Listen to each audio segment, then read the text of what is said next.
Hi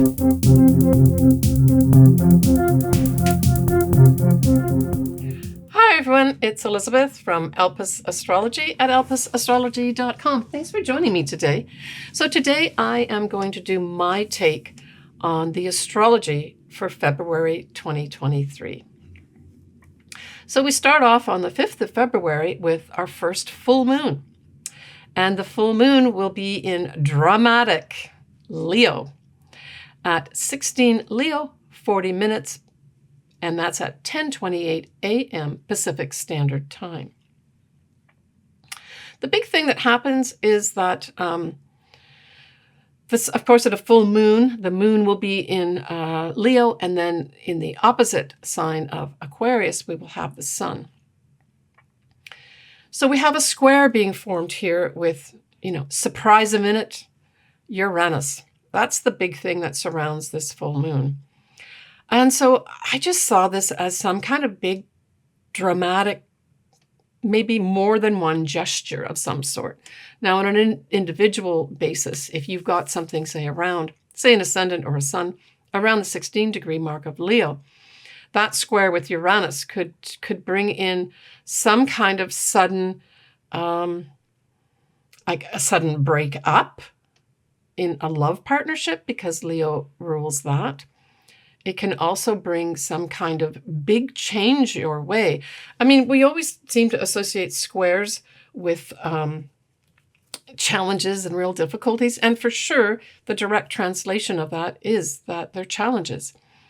But when I saw this, because Leo is all about, creativity and potentially some drama, and living life large, taking risks in loving the person that you want to love and not being afraid to go after your love.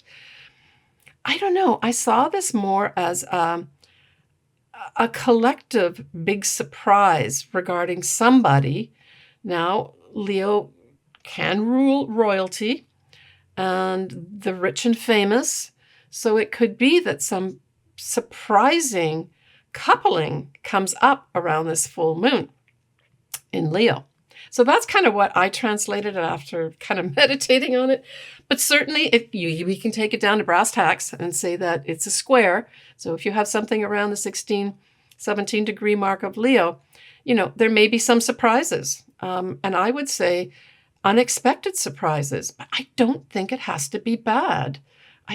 Because Leo is very much a sign of true love and creativity. I just saw there might be some breakthroughs with regards to some kind of creativity of some sort. Okay.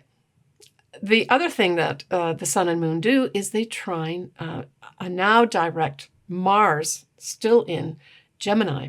And so this says forward movement, especially with regards to communications, right? So this, on an individual level, it might be some folks get the green light to start a writing project or to start some kind of communications are initiated, that you're able to do that at this time. It can, for others, bring something to a conclusion because this is a full moon. But it could just as easily, because of the Mars retrograde and the Mercury retrograde that we had in January, this could just as easily be, like, as I said, even though it's a full moon, it's an ending of the delays that we had in January, and we can now move forward with our communications. This would include, signing contracts, all sorts of things like that. Everything starts happening, right? Now, I know we still have to have Mars and Mercury come out of shadow, but the benefit is that we can feel the energy moving forward here. The other thing that happens at this full moon is we have a lovely sextile between Mercury and Neptune. And so this feeds into that whole thing I spoke about at the beginning, which is creativity. I see this as an opportunity to dream, to create very inspirational music or poetry. It could be writing too, for that matter. So this is all around this full moon. I think this full moon is going to bring, on an individual basis, some surprising opportunities to be highly creative and to be really inspired by them. And in fact, there may be some folks that deliver some truly inspirational messages to the public. All right, the 9th of February, we have Venus sextiling Uranus. These are just opportunities to fall in love, instantly. Uranus will be giving Venus opportunities to instantly fall in love, to come into money unexpectedly. So Uranus has the unexpected, surprising, sometimes shocking energy, and Venus rules things like money. It rules our values too. It rules females, and it also rules love. So all those areas could be up for some folks for some kind of surprising opportunity. That's the 9th of Feb. The 10th of February, we have Mercury conjuncting Pluto. And a direct translation of this is very powerful messages. And I see that this is going to be probably government officials, like in the collective here, delivering some powerful message of some sort, or maybe more than one government doing that. It can also be a time when things are uncovered. So Pluto can represent, secrets and the underworld. So this could bring to light, shed some real light on some kind of secret that has been going on behind the scenes. Maybe even some secrets with government officials that are brought to light at this time.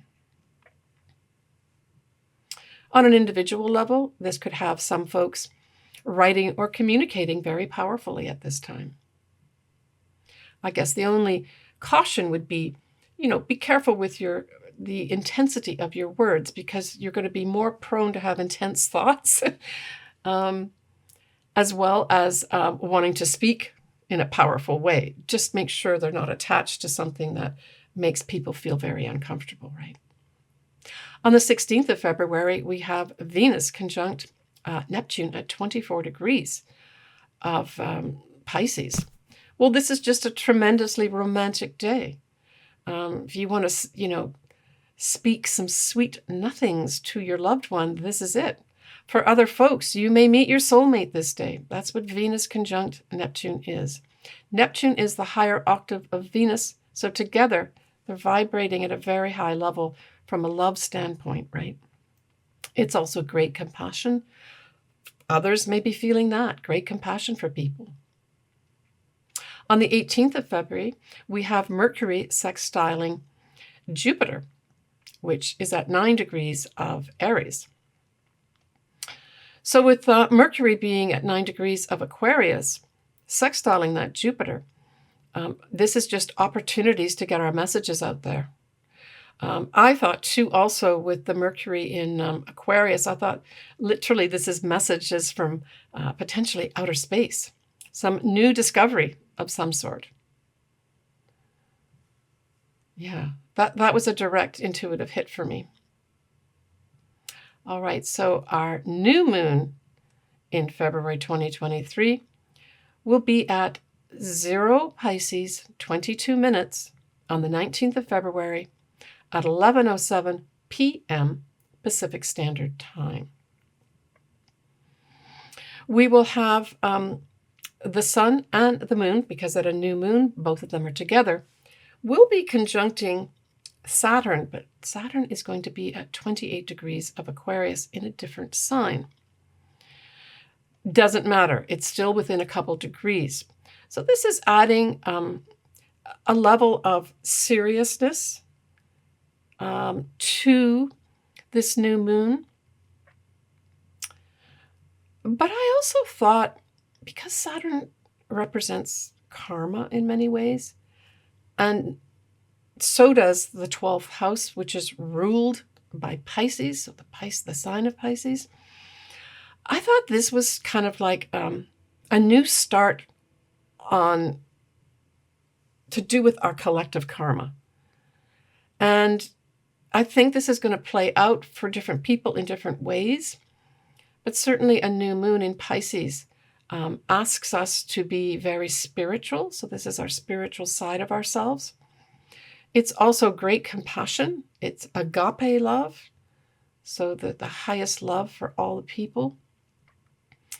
And because Aquarius rules people, that's why I got this whole restart of our karma, generally speaking.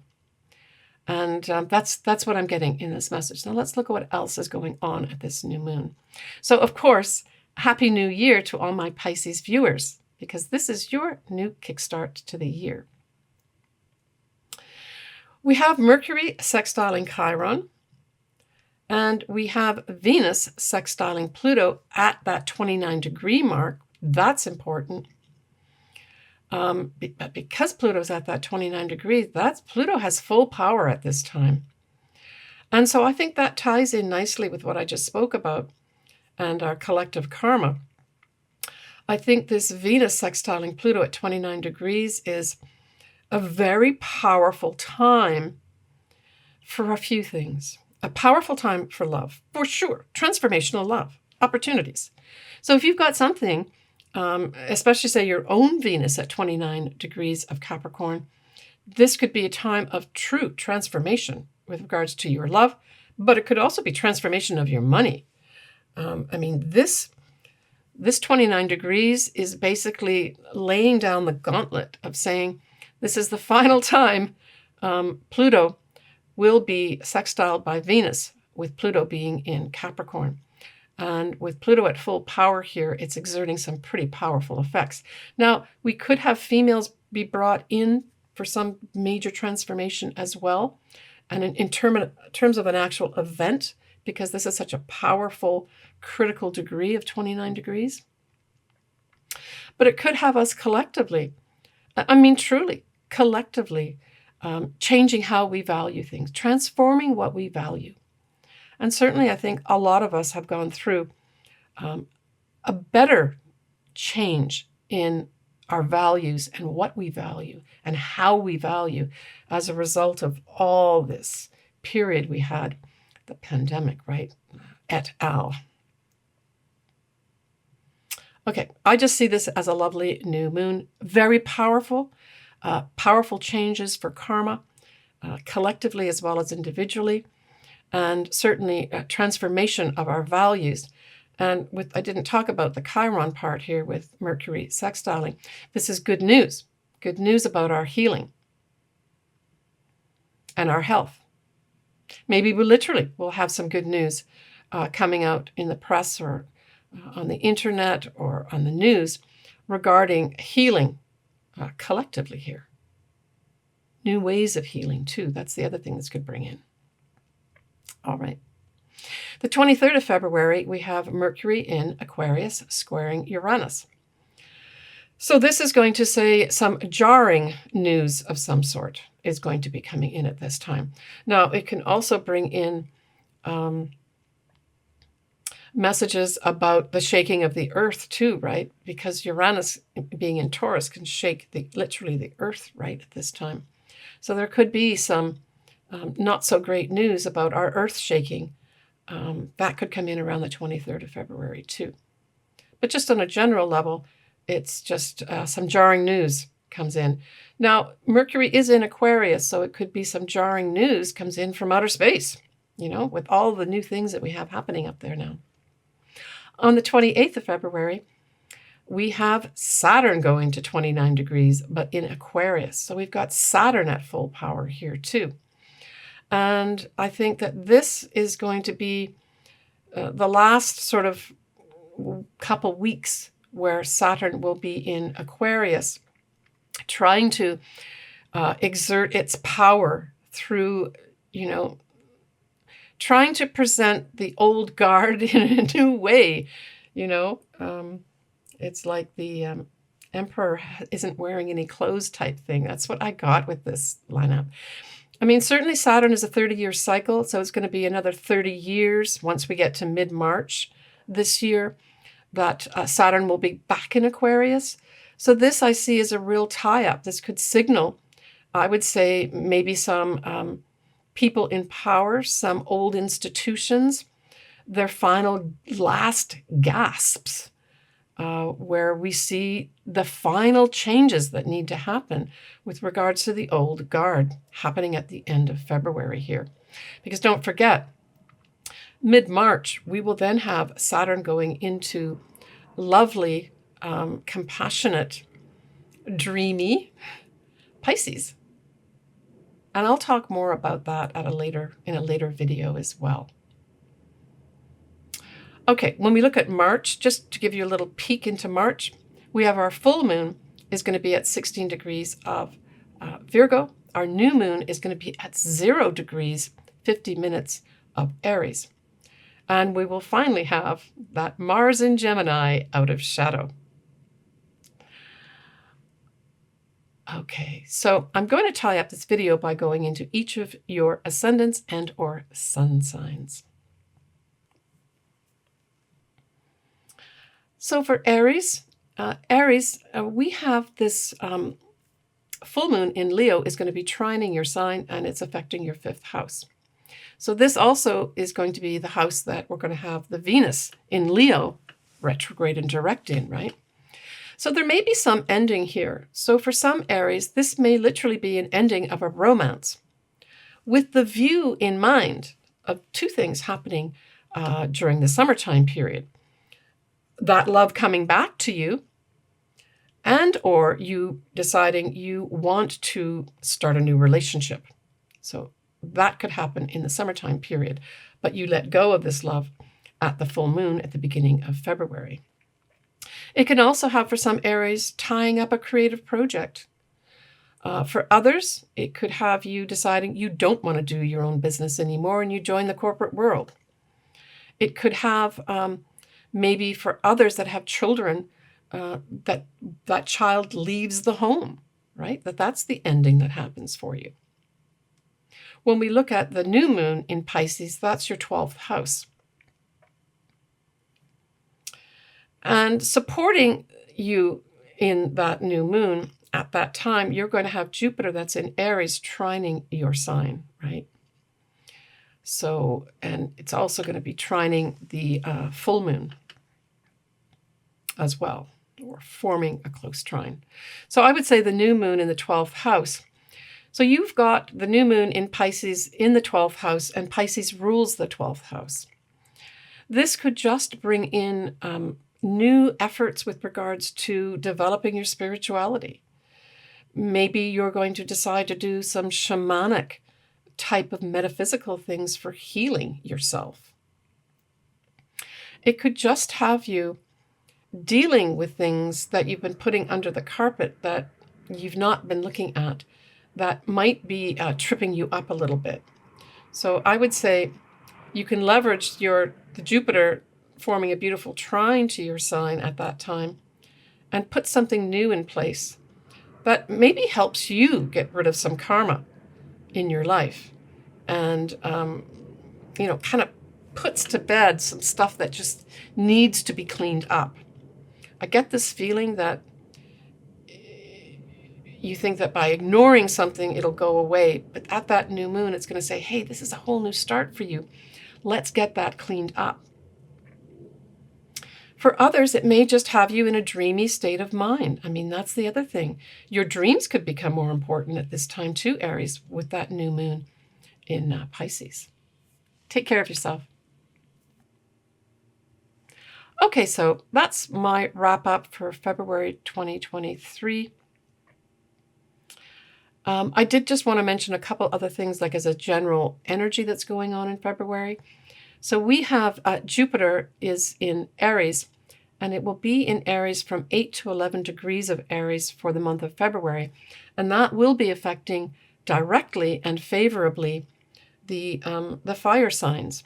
So I just wanted to remind you of that, and that's a 12-year cycle. So every 12 years we will have Jupiter going into Aries.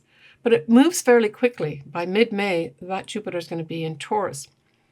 And then directly affecting, it'll affect all signs, but in terms of favorable energy, it'll be the earth signs. So enjoy that, Leos, Sagittarius, and Aries, especially Aries. where you've got that pulsating energy that's asking you to grow and to give you benefits. I think that's important. So by the time we come into March, and I will talk about this in more detail, we're going to have Saturn leaving Aquarius. Yay. And then we're going to have Pluto arriving in Aquarius. So I think that's interesting. And I've made a video about the Pluto going into Aquarius. I'll leave the link down below, and I go into all the ascendants and sun signs as well, should you want to take a listen and a look at that video. All right, I'm sending everyone lots of love. Good luck in wrapping stuff up at the full moon. Let it go. And starting a whole new time for yourself, especially regarding spirituality and compassion, when we have that new moon in Pisces on the 19th of Feb. Take care. Bye for now.